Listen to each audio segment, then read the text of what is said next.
Yes. Yeah. Kembali lagi di Markas Podcast. Oke, di video kali ini saya Bung Kumara bersama Bung Tangkas. Kita akan membahas seputar bola lagi nih ya. Di video sebelumnya kita sudah bahas bagaimana peluang Indonesia nanti Ya. untuk bisa lolos Piala Dunia dengan melawan Cina nanti. Bagaimana juga strateginya sudah kita bahas di video sebelumnya. Nanti silakan aja cek di video sebelumnya untuk topik yang itu. Jadi di video kali ini saya ingin membahas dan bertanya kepada Bung Tangkas nih. Siap. Kira-kira kalau seandainya nanti Indonesia lolos Piala Dunia, kira-kira tim yang dari Asia tuh yang mana aja yang kuat nih, yang bisa jadi saingan untuk Indonesia nanti? Nah, begini standar kuatnya tuh standarnya seperti apa? Karena kan kalau dilihat untuk saat ini, saya yakin Indonesia tuh di atas tim-tim yang akan masuk ke round 4, ya kan? Yeah. Kecuali kita bandingkan dengan yang namanya Jepang, Korea Selatan, Iran, Australia, yaitu masih di atas kita mereka gitu loh. Nah, kan kita pasti ngomongin sekarang yang akan menjadi calon di round 4 kan, yang akan menjadi musuh kita nanti, ya kan? Yang kita akan siap kalahkan mereka itu. Nah, karena gini Bung Kumara, karena saya yakin kita masuk round 4 udah lolos pasti. Jadi tim-tim yang akan masuk itu, jadi kan pertanyaan kekuatannya seperti apa kan? Bisa Qatar masuk, sementara dia yang berpeluang besar untuk maju ke Piala Dunia? Bukan, ke round 4. Oh, round 4 ya. Yang akan bertarung dengan kita nanti. Ada Qatar, Uni Emirat Arab, Irak, dan Oman. Oman. Serta Arab. Tapi Arab nggak mungkin kayaknya, karena kita sudah satu grup di round 3. Jadi ketika maju ke round 4, kan nggak mungkin lagi. Kemungkinannya ya, tapi nggak tahu kalau memang diundi acak ya mungkin bisa terjadi lagi kan. Nah, jadi kalau kita ngomongin Qatar. Qatar itu sekarang dibilang jago kandang. Jago kandang. Dia itu menang apabila di kandang. Kalau dia keluar kalah. Begitu loh. Dan juga kekuatan pemainnya itu di situ cuma ada 3 naturalisasi, ya, 3 naturalisasi yang semuanya itu bermain di klub lokal, liga lokal Qatar. Sama juga Uni Emirat Arab juga begitu. Uni Emirat Arab itu ada 8 naturalisasi dari Brasil. Sama, semua main di liga lokal. Ya. Terus ada Oman. Oman itu saya tidak terlalu pasti tahu pemain-pemainnya, yang pasti kayaknya nggak ada naturalisasi. Dan kita sangat jarang juga bertemu Oman. Terakhir kita ngelawan Oman, kita kalah 3-1. Itu pun aja di zamannya pemain lokal kita masih 90% itu. Jadi kita kalah 3-1 pada saat itu. Jadi peta kekuatannya seperti itu. Ada terus Irak. Ya, Irak ini yang paling sering bertemu atau bertarung dengan kita, Bung Kumara. Memang kita 2 pertandingan terakhir ini kita kalah. 5-1 sempat kita kalah, dan 2-0 di Piala Asia itu kemarin pada saat bertanding di Piala Asia. Nah, itu kembali lagi. Saya katakan pada saat itu pemain lokal kita itu banyak masih. Artinya masih 50-50 lah. Bahkan mungkin pemain lokal kita lebih banyak pada saat itu. Wajar lah kita kalahkan gitu. Nah, sekarang kalau kita menatap saat ini, hari ini, pemain kita bagus-bagus dengan naturalisasi dan sudah 90%. Jadi pemain di inti kita yang main itu, yang turun di lapangan itu hanya 2 pemain lokal. Itu pun Rizky Ridho dan Marcelino. Sisanya itu naturalisasi. Jadi kan, nah, kekuatan itu terbukti pada saat lawan Arab Saudi. Arab Saudi ini adalah negara yang terus menerus. Berapa Piala Dunia terakhir ini dia hadir terus. Bahkan kemarin dia Piala Dunia terakhir di Qatar dia mengalahkan Argentina loh, juara Piala Dunia itu. Dan kemarin kita kalahkan dia 2-0. Jadi kita menang 2-0 lawan Arab. Nah, itu bukti kekuatan kita bahwa saat ini Indonesia ini, timnas kita ini sangat kuat. Maka kalau kita bandingkan dengan tim-tim seperti saya bilang tadi, ada Oman, Qatar, Irak, dan Uni Emirat Arab, di atas kertas kita jauh di atas mereka levelnya segitu. Itu Bung Wara. Untuk saat ini. Untuk saat ya, ini. Di atas kertas. Tapi yang dari pernyataannya Bung Tangkas tuh ada beberapa poin yang menarik. Jadi seperti kesannya itu kalau di salah satu klub atau negara itu tidak ada naturalisasi, sepertinya terlihat kemampuannya agak kurang baik atau kurang bagus gitu loh. Berarti maksudnya ada atau tidaknya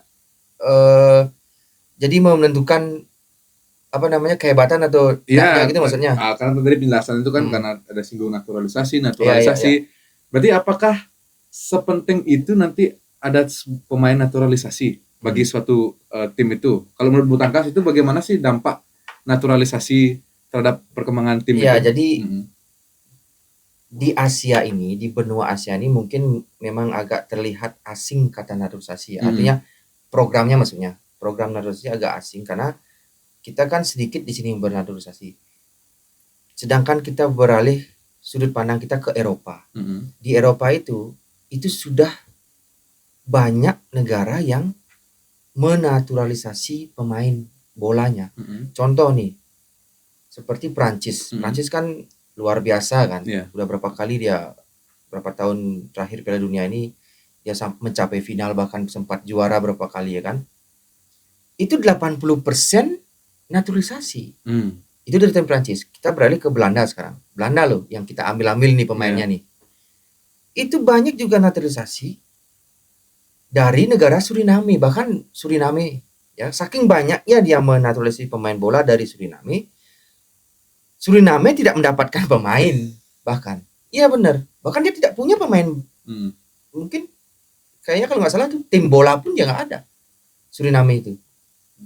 Begitu karena diambil sama tim Belanda. Ya memang jajahannya dia juga itu Suriname itu Belanda. Nah itu banyak kok di di Italia juga ada banyak. Di Italia kan ada tuh pemain Brasil juga dinaturalisasi jadi negara Italia. Di Spanyol juga ada seperti itu. Kayak dulu Diego Costa namanya, dia dari Brasil tapi dinaturalisasi ke Spanyol. Nah, di Eropa itu banyak seperti itu. Sedangkan kita di sini baru melakukan seperti itu. Di Indonesia? Di benua Asia dulu. Di benua Asia. Baru melakukan seperti itu. Dan Indonesia juga termasuk negara yang mengikuti program itu. Dan terbukti sukses. Berarti, ya kan? Berarti kalau kita lihat negara-negara lain di benua Asia tuh yang saat ini banyak melakukan naturalisasi itu di mana aja Bung Makas? Di Asia. Di Asia seperti saya tadi bicarakan itu ada di Qatar itu cuma 3 orang. Di UAE 8 orang. Ya kan? Terus di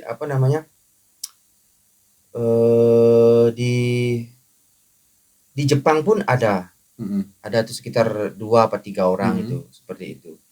Jadi di Asia pun sudah mulai adanya mengikutilah program itu. Karena demi kesuksesan tim bolanya mereka, timnasnya mereka gitu. Termasuk kita juga. Dan kita paling signifikan melakukan, artinya paling gencar gitu loh untuk saat ini. Bahkan hampir semuanya itu yang menyisakan yang pemain inti cuma 2 aja pemain lokal. Tapi memang berkualitas pemain lokal. Sisanya dari naturalisasi. Oke, berarti dengan melihat perkembangan naturalisasi yang terjadi di timnas Indonesia kan artinya sudah banyak yang dilalui oleh timnas ya. Sampai harus untuk memasuki ajang Piala Dunia tahun 2026 nih Bung Tangkas ya. Nah kalau misalnya sekarang nih saya tanya lagi ke Bung Tangkas, sebenarnya gimana sih kisah perjuangan awalnya timnas ini mulai terjadi peningkatan performance itu dan sudah dilihat oleh dunia kiprah sepak bola kita. Gimana sih awal ceritanya itu Bung Tangkas mulai pergerakannya itu? Ya perjalanan maksudnya kan. Perjalanan dari awal ya. Itu sebenarnya diawali dengan pemilihan Sintayong. Pelatih dulu ya. Ya. Pelatih dulu dipilih oleh bukan Erick Thohir, bukan Pak Erick Thohir yang memilih. Artinya ketua PSSI sebelumnya. Iwan Bule namanya. Pak Iwan Bule itu dia menjadi ketua PSSI di situ dan menunjuk Sintayong. Nah, disitulah awal dari kebangkitan kita. Jadi Sintayong dipilih ini dia menentukan bahwa semua timnas tuh ada di tangannya dia. Jadi dia artinya dia mau melatih timnas dengan syarat dia tidak boleh diintervensi. Jadi tujuan saya untuk memajukan timnas bola, tapi jangan ada intervensi dari dalam itu. Dan Iwan Bule menyanggupi. Artinya tidak boleh ada yang namanya, dulu kan kita tahulah Bung Dede, pemain titipan seperti itu kan. Kenapa orang banyak yang nitip pemain timnas? Karena mendongkrak harga pasarnya mereka. Kalau saya nih jadi pemain bola, saya ada orang nitip ke timnas dan pelatih timnas oke. Ketika saya masuk pakai baju timnas, itu di saat itu pun harga pasar saya naik. Oh gitu. Harga pasar pemainnya. Ya, dan klub yang saya main di klub, ya klub itu juga akan ya dong harga pasar naik kan. Iya. Jadi klub kan naik kan. Iya, maksudnya gini, saya dibeli tinggi kan jadinya kan sama klub yang lain. Jadi kan untung klubnya juga. Iya. Dia juga kelihatan mahal juga kan. Nah, itu jadi prestis pemainnya. Itulah titipan-titipan. Itu yang tidak bisa diintervensi sama Sintayong. Ke Sintayong maksudnya. Nah, setelah itu bergantilah ke Pak Erick Thohir. Nah, Pak Erick Thohir ini menyempurnakanlah semua. Pak Erick Thohir ini adalah orang yang sama juga seperti Sintayong, tidak bisa diintervensi. Tidak bisa yang namanya dulu main kita misalkan ada ya bandar lah seperti itu kan. Tidak bisa digoyahkan seperti itu. Dan juga Pak Erick Thohir ini relasinya luar biasa karena mantan owner dari klub Inter Milan. Jadi relasinya banyak, dia minta pendapat dan minta saran solusi juga dari semua teman-temannya yang sudah berkiprah di bola, dan itu orang-orang Eropa semua, dan dia mungkin menjalankan hal itu yang menyebabkan PSSI jadi tambah solid, tambah kuat, tambah hebat. Jadi dia menentukan program naturalisasi bersama Sintayong untuk menunjuk pemainnya siapa saja. PSSI menyodorkan pemain-pemain. Ini banyak pemain, silakan Anda pilih, dan Sintayong pada saat itu memilih yang terbaik kan. Dan itu sampai sekarang. Sampai sekarang yang terbukti kan memang kita tidak boleh pungkiri bahwa PSSI kuat, hebat sekarang, ditambah timnas kita juga hebat. Ya kan? Iya. Gitu. Ternyata cukup panjang perjalanannya ya. Sintayong juga sangat berperan dalam membangun fondasi pada saat awal. Dia yang masang fondasi. Sekarang tinggal bagaimana kita mengeksekusi.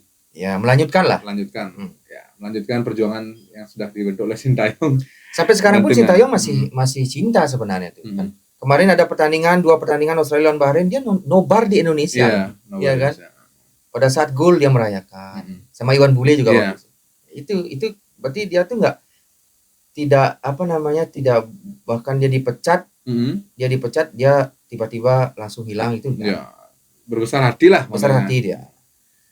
Oke, Bung Tangkas, mungkin harapan kita supaya nanti timnas Indonesia bisa menang melawan Cina di bulan Juni nanti, dan semoga bisa lolos ke Piala Dunia tahun 2026. Untuk apa lagi nunggu tahun 2030, 2034? Peluang ada di depan mata, kita optimis bahwa timnas bisa lolos Piala Dunia. Nanti menang melawan Cina. Impian rakyat Indonesia ya, kita optimis bersama-sama. Ini bukan takabur, sekali lagi, bukan berlebihan, ini adalah optimisme dan harapan kita bersama. Optimis ini berdasar analisa di atas kertas, bukan sekedar ngomong. Saya optimis.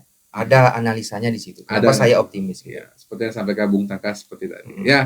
Oke, baik, sekian video kali ini. Saya rasa Bung Tangkas ya.